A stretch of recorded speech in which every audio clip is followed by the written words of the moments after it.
Bon matin à tous, on arrête tout, c'est l'Église qui commence. Je pensais pas moi non plus vous retrouver en version virtuelle encore une fois ce dimanche, mais est-ce que Dieu est souverain là-dedans?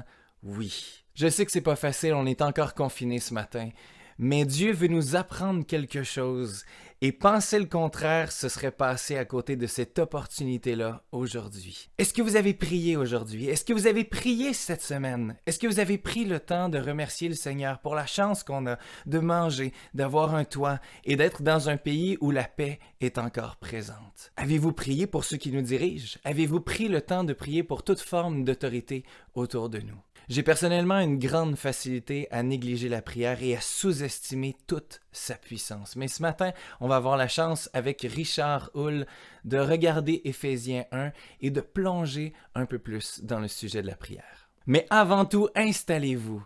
Prenons le temps de chanter, de louer notre Seigneur. Demandons à Dieu d'ouvrir notre cœur. Ouvre les yeux de mon cœur, ouvre les yeux de mon cœur. Je désire te voir, je désire te voir. Ouvre les yeux de mon cœur, ouvre les yeux de mon cœur.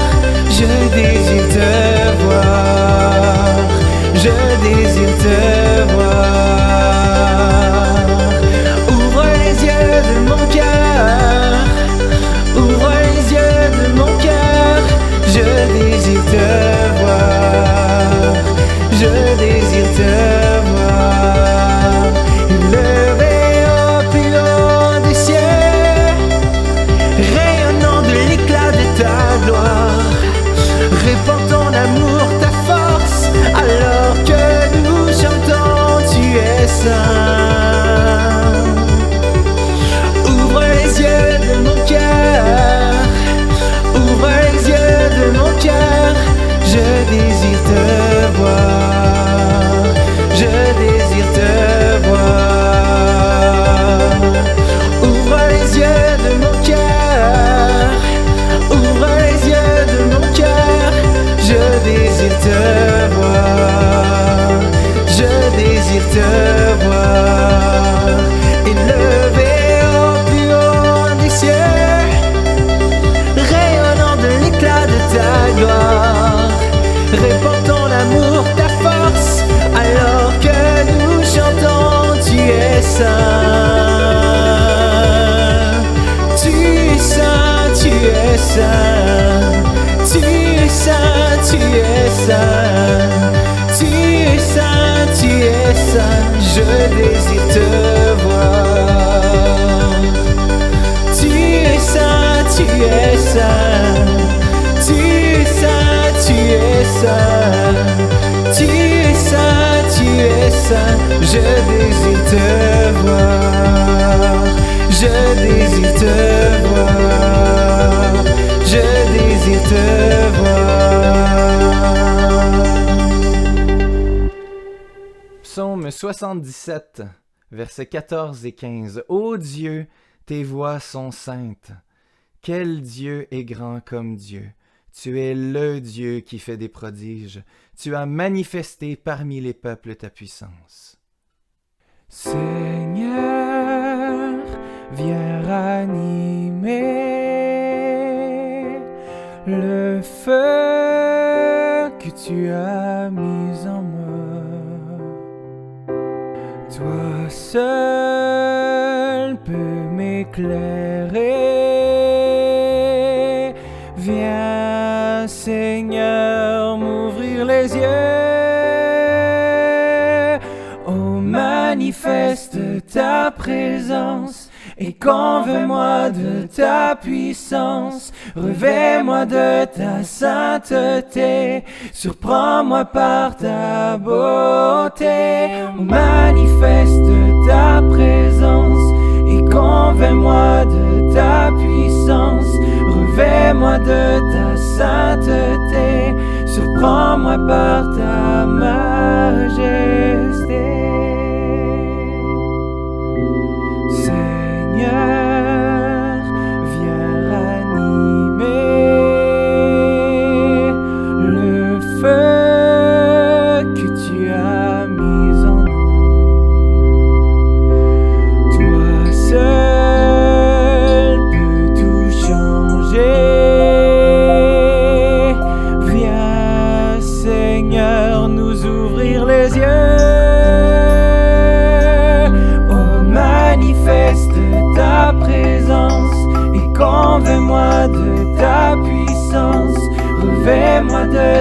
sainteté, surprends-nous par ta beauté. On manifeste ta présence et convainc-moi de ta puissance. Revêt-moi de ta sainteté, surprends-nous par ta majesté.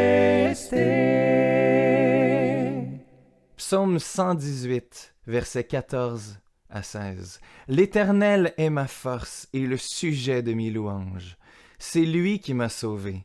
Des cris de triomphe et de salut s'élèvent dans les tentes des justes. La droite de l'Éternel manifeste sa puissance. La droite de l'Éternel est élevée. La droite de l'Éternel manifeste sa puissance. Qui est à la droite de Dieu? C'est Christ. Jésus est élevé. Jésus montre toute la puissance de Dieu à travers sa mort sur la croix pour nos péchés. Chantons ensemble, nous voulons voir Jésus élevé.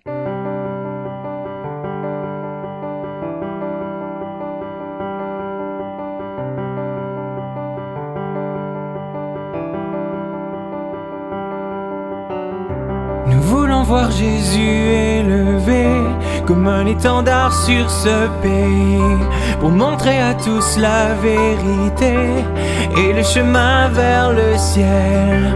Nous voulons voir Jésus élevé comme un étendard sur ce pays, pour montrer à tous la vérité et le chemin vers le ciel.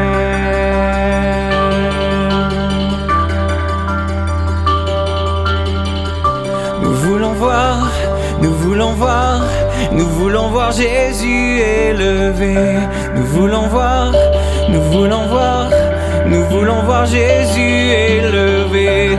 Nous voulons voir, nous voulons voir, nous voulons voir Jésus élevé.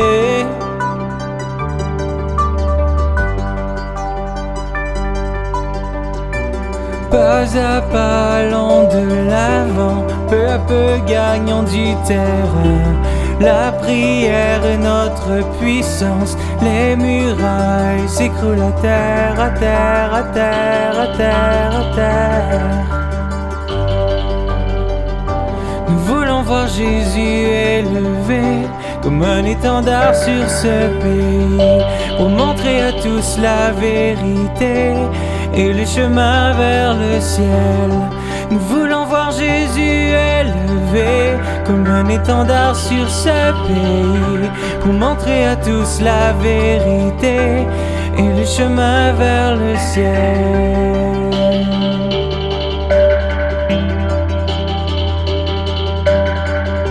Nous voulons voir, nous voulons voir, nous voulons voir Jésus élevé. Nous voulons voir, nous voulons voir, nous voulons voir Jésus élevé.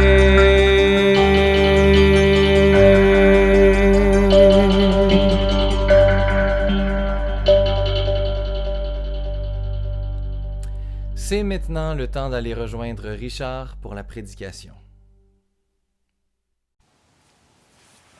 Bonjour les bien-aimés du Père. Alors, on va laisser un peu Romains 12 qu'on avait abordé à cause des circonstances. Je vais aller dans une direction différente. Dieu m'a vraiment mis à cœur ce message depuis longtemps. Et vous savez, actuellement, il se passe quelque chose d'intéressant. Les Juifs orthodoxes attendent le Messie bientôt. Dans le journal électronique Israel Today, c'est un journal indépendant avec des éditorialistes qui ont révélé des scandales politiques. Ça semble donc un journal sérieux. Le 5 octobre dernier, donc il y a 3 mois à peu près, un article choc apparu sur les Juifs ultra-orthodoxes.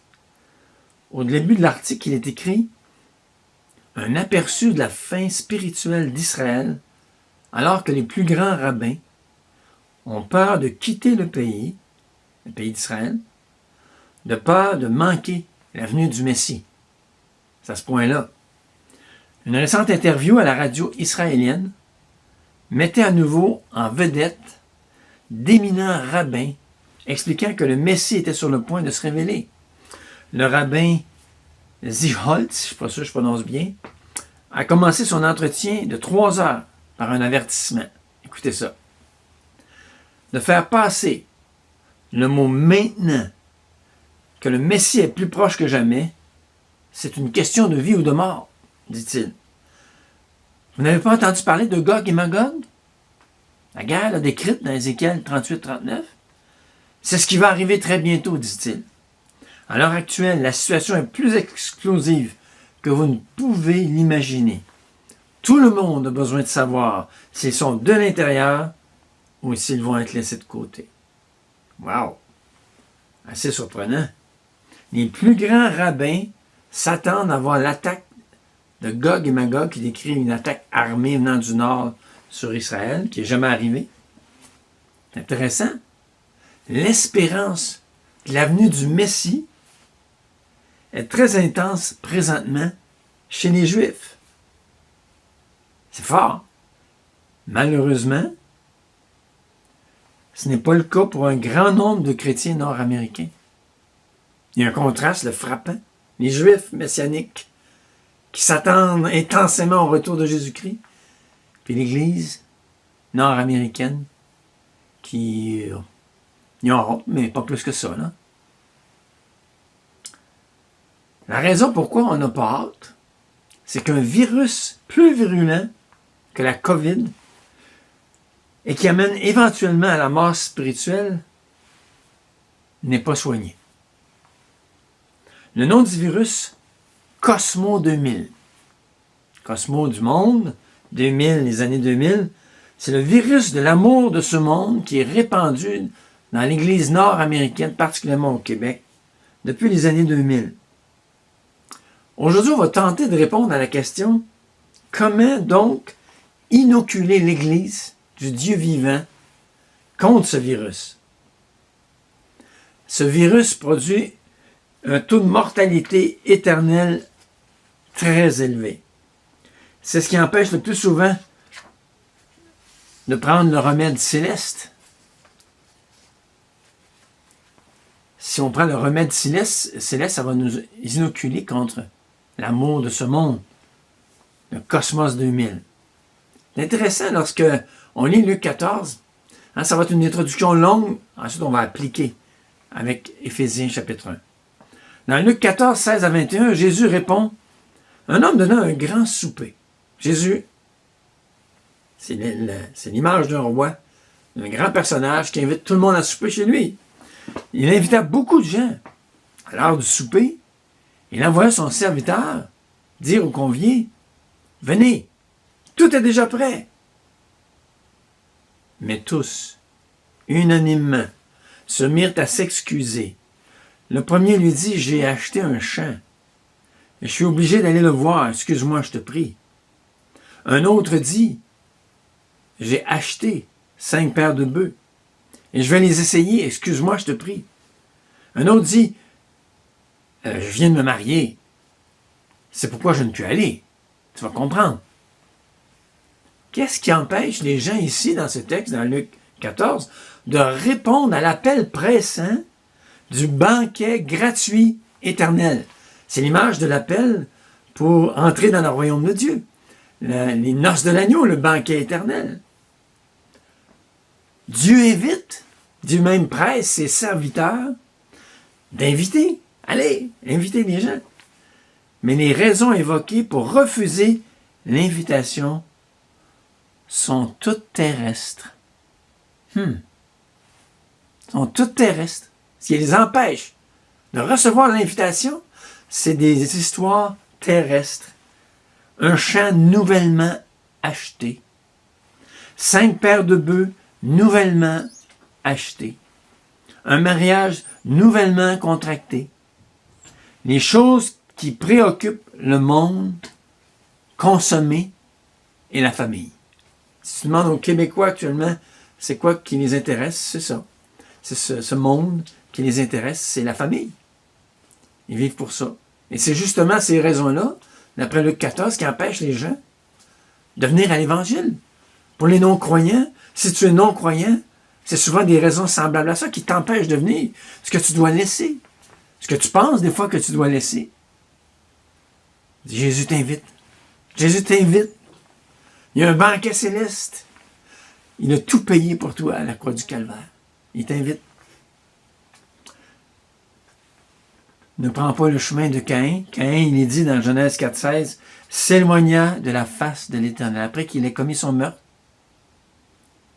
ou quand Dieu a déclaré que la terre ne porterait plus de fruits pour lui, il s'éloigna de la face de l'Éternel. Quelle tragédie! Et il a entraîné toute sa famille, ses enfants, ses petits-enfants, tous ceux qui sont sa descendance derrière lui. Et à quoi se sont-ils intéressés?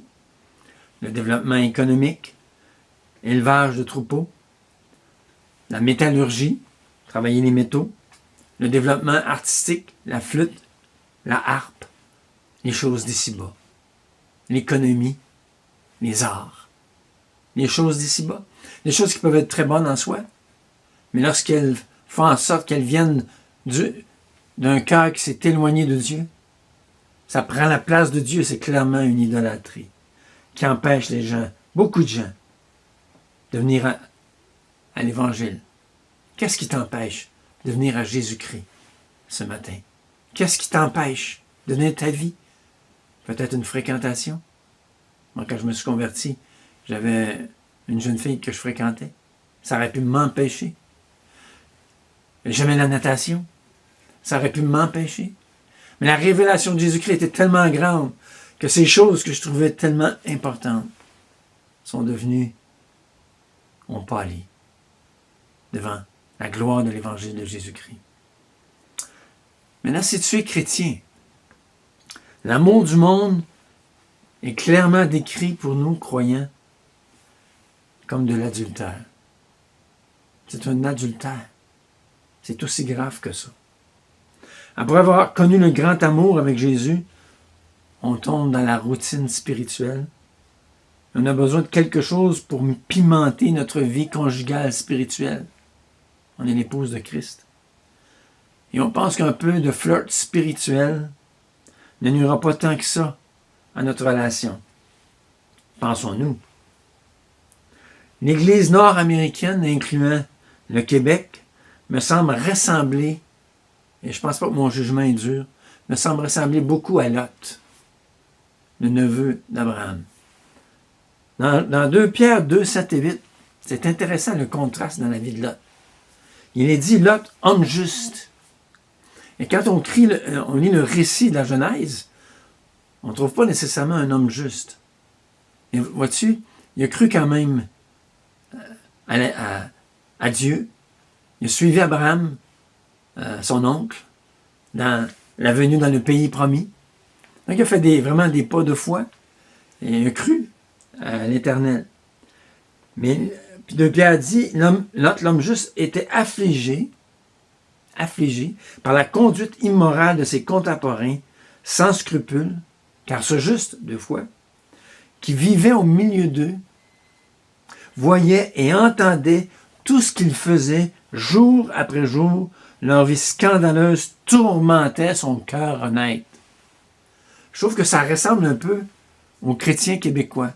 Ils regardent l'environnement, puis il est fatigué de tous ces combats, de toutes ces difficultés spirituelles qui entourent, toute la déchéance qui l'entoure, tout ce qu'il entend à la télé, ce qu'il entend à la radio, qui s'oppose à l'Évangile, et ça l'alourdit, ça l'attriste, ça le tourmente. Le chrétien québécois est souvent comme ça. Mais à l'autre côté de Lot, l'homme juste, il y avait une grande difficulté à se séparer de ce qu'il aimait de Sodome et Gomorrhe. Les 2 villes qui ont été détruites par le feu. C'était la prospérité, l'aisance. Ces grands troupeaux, il avait quitté Abraham à cause qu'il y avait des troupeaux nombreux, puis il a vu que la région de Sodome et Gomorrhe était bonne pour ses troupeaux, pour faire de l'argent. Ses troupeaux étaient bien nourris, là. Sa femme était confortable, au point de regarder en arrière quand elle est sortie de Sodome et Gomorrhe. Ces 2 filles marièrent des gens de Sodome. Ils s'étaient installés dans le monde. Ils étaient malheureux. Ils n'étaient pas capables de quitter correctement. Ses beaux-fils se sont moqués de lui quand il a dit que la ville allait périr. Il n'y avait aucun témoignage devant ses beaux-fils. Ses compromis l'avaient discrédité. C'est les prières de l'oncle Abraham qui ont fait la différence. C'est les prières de l'oncle Abraham qui ont fait la différence. Les gens ne pouvaient rien faire contre Lot avant qu'il ne sorte de la ville. Ils ne pouvaient rien faire contre Sodome avant que Lot sorte de la ville. Ils l'ont tiré quasiment de force. Le texte dit, et comme il tardait, Lot, sa femme, tout ça, les hommes le saisirent par la main, lui, sa femme, ses 2 filles, car l'Éternel voulait l'épargner. Et le texte un peu plus loin dans Genèse dit, c'est parce qu'Abraham avait prié. La puissance du bien-être, du matérialisme. Ça a une emprise dans nos vies. Quelle lutte que nous avons avec ça. Depuis que je prie pour que Dieu déracine l'amour du monde, c'est une prière que le mouvement de réveil 24/7 fait depuis 2 ans. Une prière, Seigneur, libère-nous de l'amour du monde. Libère-nous. Dans ma prière, il y a 5 choses qui sont venues, qui manifestent l'amour du monde parmi les chrétiens. Premièrement, le matérialisme. Un état d'esprit caractérisé par la recherche de la satisfaction apportée par le plaisir et par la possession de biens matériels.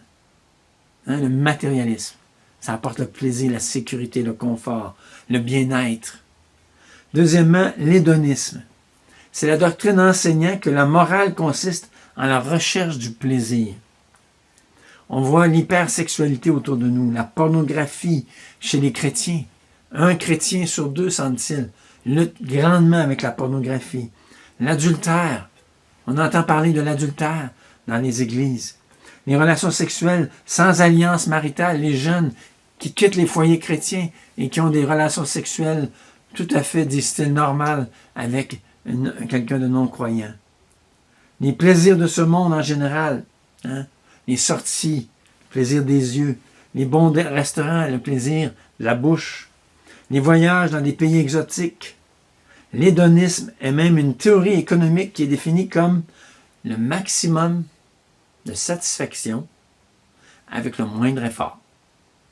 Ça, c'est l'hédonisme, la théorie économique d'hédonisme.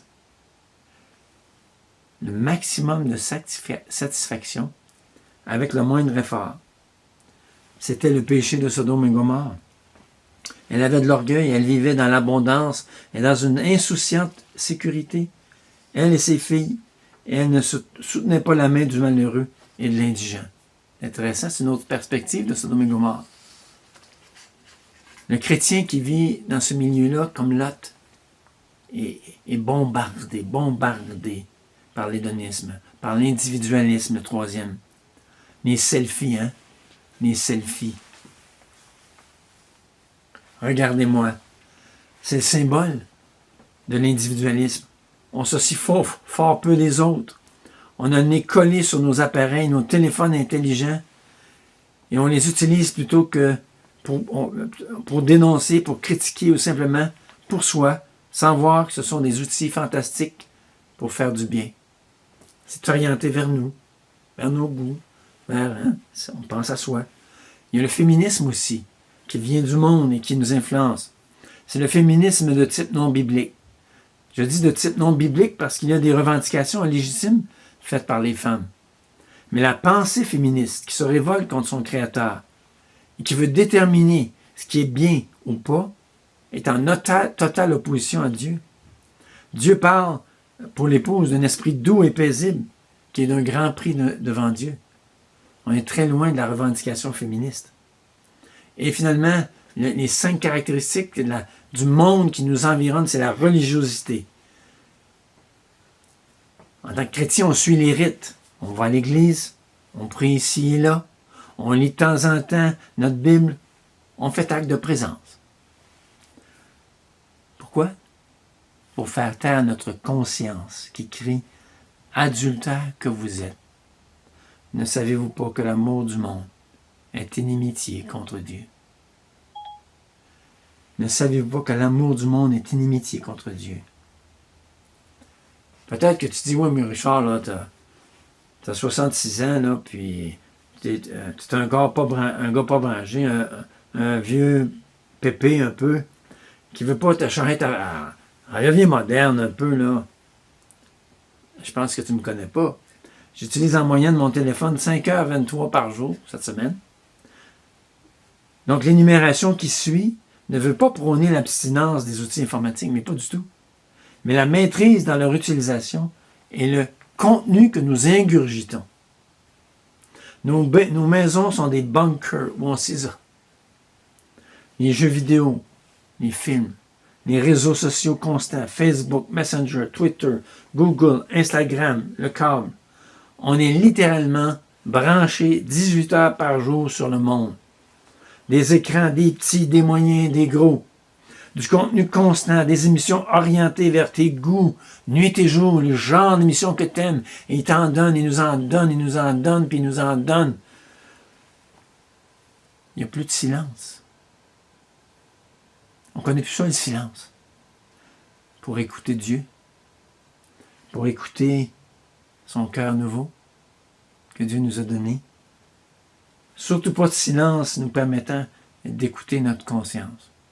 Le monde a envahi, nous envahi nos maisons, envahi nos pensées.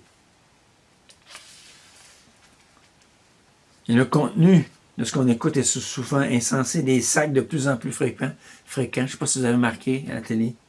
Les téléromans qui considèrent normal les relations sexuelles sans engagement, les couples homosexuels, l'agenda LGBTQ. Des jeux vidéo asservissants, de la pornographie ambiante sur le téléphone disponible 24 heures sur 24, de la convoitise constante proposée sur un tableau d'or, un plateau d'or. Frères et sœurs, on lutte avec le monde environnant. Comment allons-nous sortir les chrétiens de cette léthargie vidéo, de ce monde ambiant qui envahit constamment nos pensées, nos maisons, notre couple, notre famille, notre Église? Certainement pas qu'on va le vaincre par l'autre virus du « il faut ». C'est pas comme ça qu'on va vaincre, je peux vous assurer. C'est pas en fermant tous nos appareils électroniques et faire comme les Amish qui se promènent à cheval.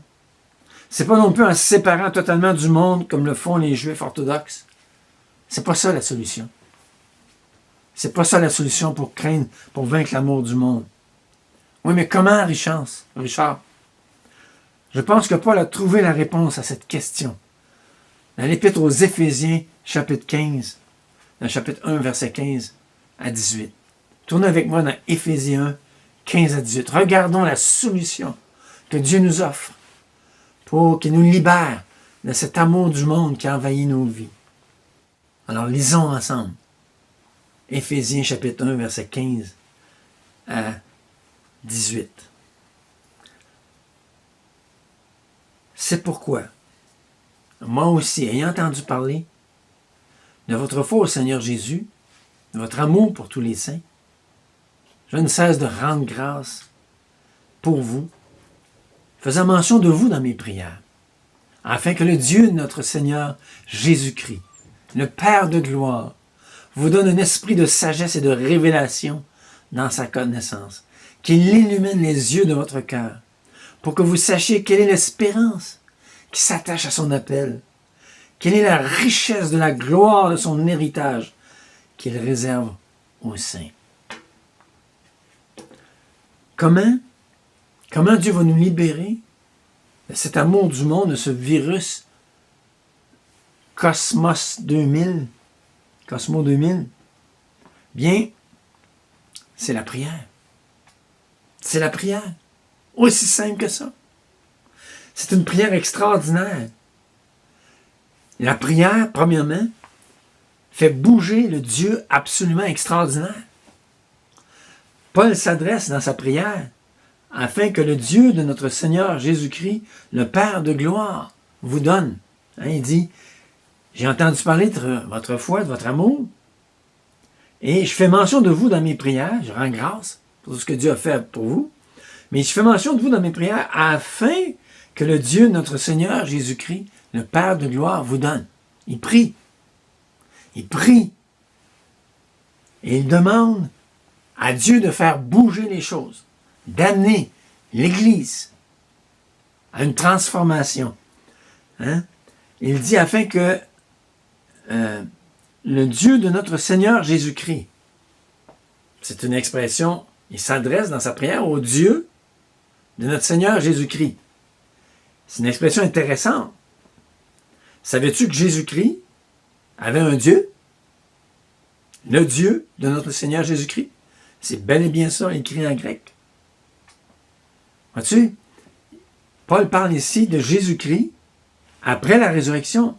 Notre Seigneur Jésus-Christ. Notre Seigneur Jésus-Christ. C'est tout à fait conforme à ce que Jésus, après sa résurrection, a dit. Je monte vers mon Père et votre Père, vers mon Dieu et votre Dieu. Jésus, il y a un Dieu, il est humain. Jésus, c'est son nom d'homme. Et c'est un humain. C'est une personne avec deux natures. C'est l'homme-dieu pour l'éternité. Et ici, ça accentue clairement sa nature humaine. Je prie le Père de notre Seigneur Jésus-Christ. Quand la Bible emploie ces expressions-là, l'expression « le Dieu de », le Dieu d'Abraham, le Dieu de Jacob, c'est utilisé à quelques reprises, le Dieu de David, c'est utilisé aussi, le Dieu de nos pères, c'est utilisé fréquemment. Il y a toujours allusion à la manière dont Dieu a été fidèle envers ces personnes. Le Dieu d'Abraham, hein, on pense immédiatement à comment Dieu est intervenu pour rendre sa femme enceinte à l'âge, et on regarde comment Dieu est intervenu pour Abraham, comment Abraham a cru en Dieu. Hein, le Dieu d'Abraham, le Dieu d'Isaac, le Dieu de Jacob, le Dieu qui intervient, qui transforme Jacob. Donc, à chaque fois que c'est prononcé, ça fait référence à ce que ce personnage-là a vécu avec Dieu. Ici, la prière est au Dieu de Jésus-Christ. Wow! Donc, le Dieu de Jésus-Christ, c'est un Dieu... Jésus-Christ a eu un puissant intérêt... Non, excusez-moi. Dieu a un puissant intérêt pour cet homme Jésus. Dieu, le Dieu de Jésus-Christ, a exaucé toutes les prières de cet homme. Cette prière, qui d'après moi est un antidote au virus de l'amour du monde, est adressée au Dieu de Jésus. Au Dieu de Jésus le Christ, le Messie. C'est le Messie envoyé, l'homme parfait de la nouvelle humanité, le second Adam. Il est le prototype d'une race nouvelle. C'est par lui maintenant que toutes les prières sont exaucées à la droite de Dieu. Alors quand Paul prie, le Dieu de Jésus-Christ, il s'adresse à un Dieu qui est prêt à répondre, parce que c'est le Dieu de Jésus-Christ qui a répondu aux prières, qui est intervenu, qui est prêt.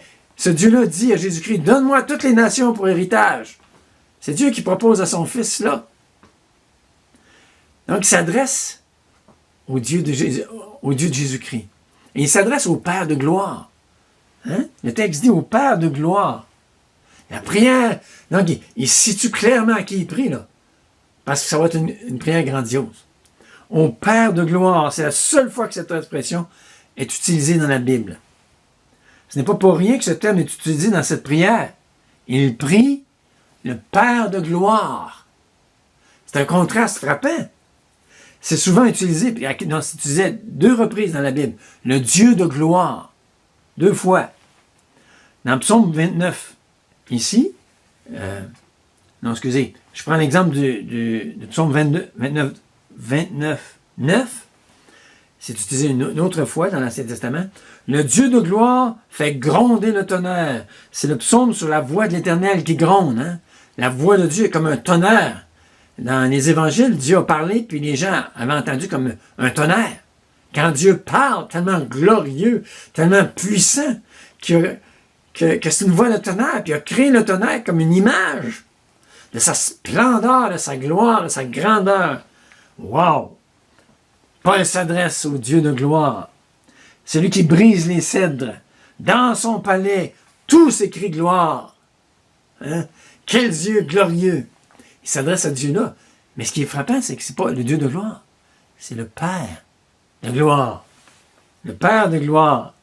Un mélange de puissance infinie, gloire, de terreur même, devant sa voix de tonnerre, mais d'intimité merveilleuse dans les bras d'un Père aimant et glorieux.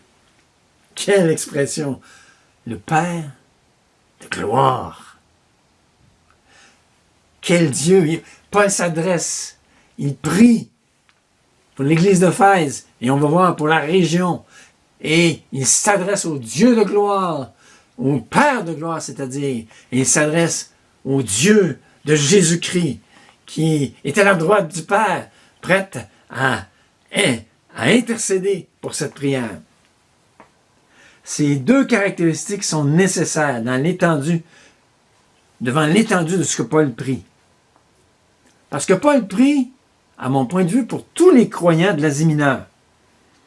Il est important de comprendre que je tiens pour acquis que l'épître est adressée aux églises de l'Asie mineure, dont l'église principale est à Éphèse. Pourquoi je dis ça? C'est qu'un des indices, lorsque tu regardes au verset 1, lorsqu'il dit qu'il s'adresse aux saints qui sont à Éphèse, bien, dans mon Nouveau Testament grec, le mot Éphèse est écrit entre crochets, avec une note C en bas du Nouveau Testament grec. Cette note est donnée lorsque les spécialistes qui étudient les manuscrits doutent considérablement que le mot Éphésien, aux Éphésiens, était dans la lettre que Paul écrivit. Plusieurs manuscrits importants omettent aux Éphésiens. Il y a plusieurs autres arguments aussi qui peuvent être évoqués pour démontrer que c'était une lettre aux églises d'une province romaine, l'Asie mineure. Les raisons que je ne mentionnerai pas en détail parce que je n'ai pas le temps, mais on voit juste au verset 15, juste en passant, c'est pourquoi moi aussi, ayant entendu parler de votre foi, Paul, tu connais cette église-là, tu as été 2 ans, c'est toi qui l'as fondée, c'est pas que tu as entendu parler d'eux.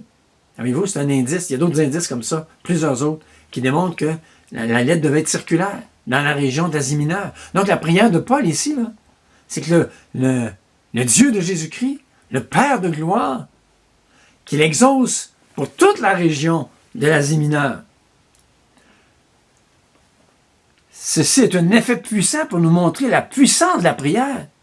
Elle peut englober une province entière comme celle du Québec. La solution, c'est de prier le Père de gloire, le Dieu de Jésus-Christ, pour la situation du Québec. Ça augmente notre foi dans l'exaucement d'une telle prière. Comment on va vaincre cet amour du monde dans la vie des croyants? Mais premièrement, c'est une prière adressée à un grand Dieu. Ensuite, c'est une prière exaucée qui implique un déversement de l'esprit sur les croyants. Hein, il dit au verset 17, regardez, que le Dieu vous donne un esprit de sagesse et de révélation dans sa connaissance. La plupart des meilleurs commentaires évangéliques vont dans la même direction. Il parle ici d'une manifestation de l'Esprit Saint dans la vie des croyants. Le Dieu de gloire vous donne un esprit de sagesse et de révélation. Le Dieu de gloire vous donne un esprit. Oui, Paul, je ne comprends pas. Tu as dit dans Éphésiens 1,13, tu as affirmé qu'ils avaient été scellés de l'esprit au moment où ils avaient cru. Pourquoi tu demandes que le Dieu de gloire leur donne un esprit de sagesse et de révélation? Mais c'est fréquent. Au chapitre 3 d'Éphésiens, il prie que le Christ habite dans vos cœurs par la foi. Pourtant, Christ est déjà là dans leur cœur. Mais il prie que cette habitation soit de plus en plus visible par la puissance de l'Esprit dans la vie de la personne. Donc, c'est une prière exaucée. Ça implique un déversement de l'Esprit envers les croyants. C'est comme l'habitation de Dieu, dans le temple de l'Ancien Testament. Dieu, à travers l'arche de l'Alliance habitait dans le temple, il était là. Sa présence était là. Mais lorsque la gloire de Dieu se manifestait dans le temple, tous les prêtres sortaient. C'était manifeste que Dieu était là. Il était là avant. Mais là, c'était manifesté. C'était évident. La gloire de Dieu se manifestait. Donc, il a donné son esprit pour demeurer éternellement en nous. Ça ne change pas. Mais il veut nous donner encore l'évidence spirituelle de sa présence. Cette présence de l'esprit en toi a besoin d'être animée, ravivée, vivifiée.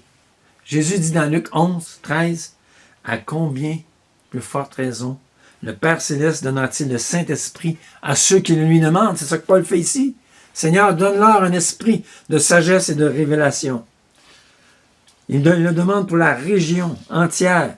Le Dieu de gloire, le Dieu de Jésus-Christ, il lui demande de la donner. Un esprit de sagesse. Donc, saisir quelque chose de spirituel. Une compréhension spirituelle que donne l'Esprit de Dieu au cœur du chrétien.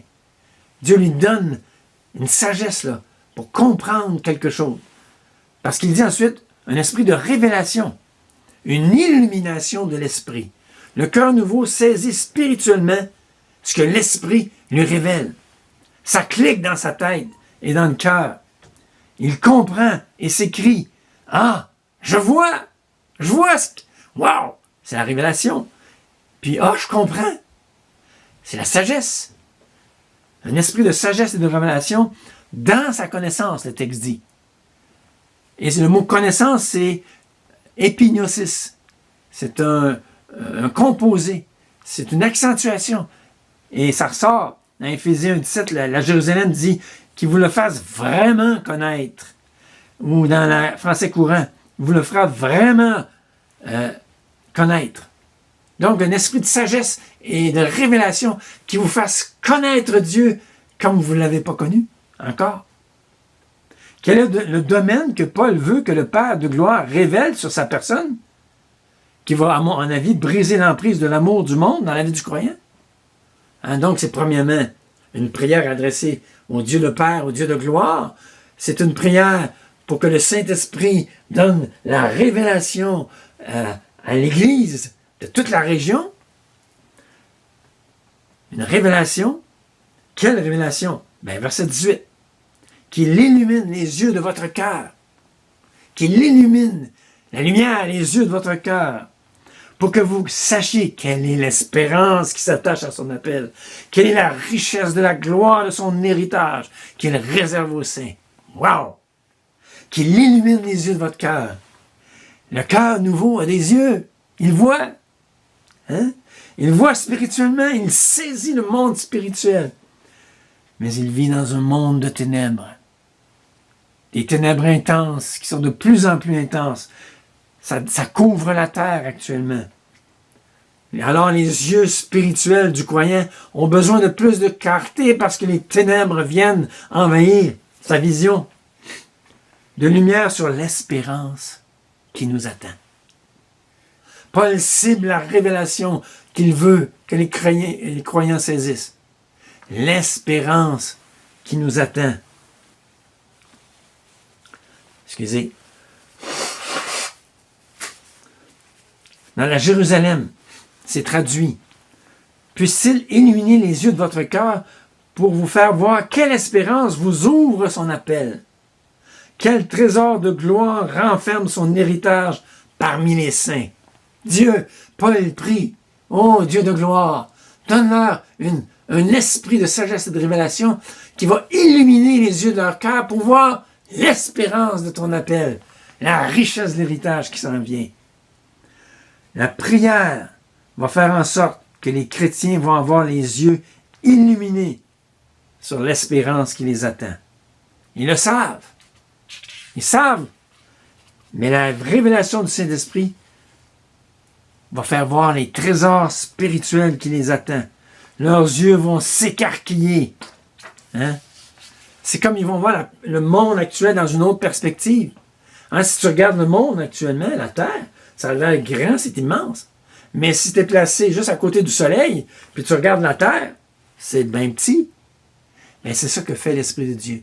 il donne une autre vision de ce monde ici-bas et de le monde glorieux qui nous attend. Sans cette révélation de l'espérance et de la richesse de la gloire de son héritage, on est fini. Paul emploie les termes les plus glorieux pour décrire la révélation que l'Esprit donne en réponse à la prière. Il parle de l'héritage. Ça fait référence au Père de gloire. Il prie le Père. Paul, il dit, moi je prie que Dieu vous donne une révélation de l'héritage que vous allez recevoir. Vous êtes ses fils, l'héritage s'en vient. Un héritage de gloire. Ça fait référence au Père de gloire. Il y a Dieu glorieux qui a créé des archanges, des anges. Et ce Père de gloire nous a joints à Jésus-Christ pour l'éternité. Et on va avoir une proximité de la gloire de Dieu comme personne dans l'univers va avoir. C'est incroyable. Le Père de gloire nous partage sa gloire. Il nous fait goûter à sa gloire. Il ne la donne pas. Il la partage. Il nous fait asseoir à sa droite avec Jésus-Christ dans son règne. Il prie, Seigneur, ouvre les yeux des croyants. Paul prie, ouvre les yeux des croyants. Non simplement sur la gloire, mais la richesse de la gloire. Une gloire absolument astronomique, glorieuse, incroyable. Parmi les saints, elle sera visible au milieu de nous. Les saints, les mis à part pour Dieu, les spéciaux de Dieu. Quelle prière! Mes frères, mes sœurs, cette prière régulière, faite avec foi, peut transformer des chrétiens attachés à cette terre, liés par toutes sortes de convoitises, en des chrétiens lorsqu'ils reçoivent la révélation de l'expérience du Dieu glorieux. Ça va les transformer. Si cela n'est pas, il y a de graves dangers, la myopie.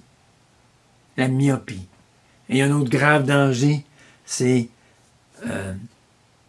la maladie des yeux. Deux images dans l'Écriture. Pierre, il dit, le chrétien qui a oublié, il est myope, fait qu'il ne voit pas la purification de ses péchés d'autrefois, puis il ne voit pas l'espérance qui s'en vient.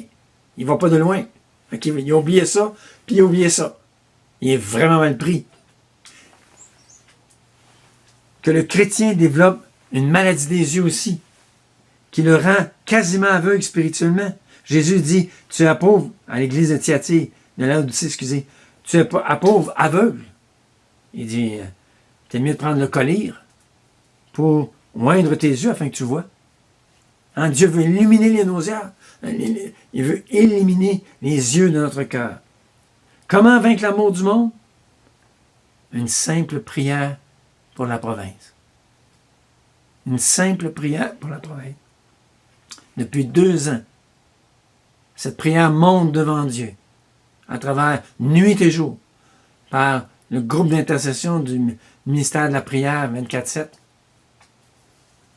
Veux-tu te joindre à nous pour la prier envers notre Église, envers le Québec? Que l'espérance qui nous attend est tellement claire à nos yeux que ce monde n'aura plus d'attrait comme il a actuellement sur les chrétiens du Québec. Prions Dieu. Seigneur, nous te demandons au nom du Père de gloire, au nom de Jésus-Christ. Ô Père, Père de gloire, le Dieu de notre Seigneur Jésus-Christ, nous te demandons, Seigneur, répands sur nous un esprit de sagesse et de révélation qui te fasse connaître à nous.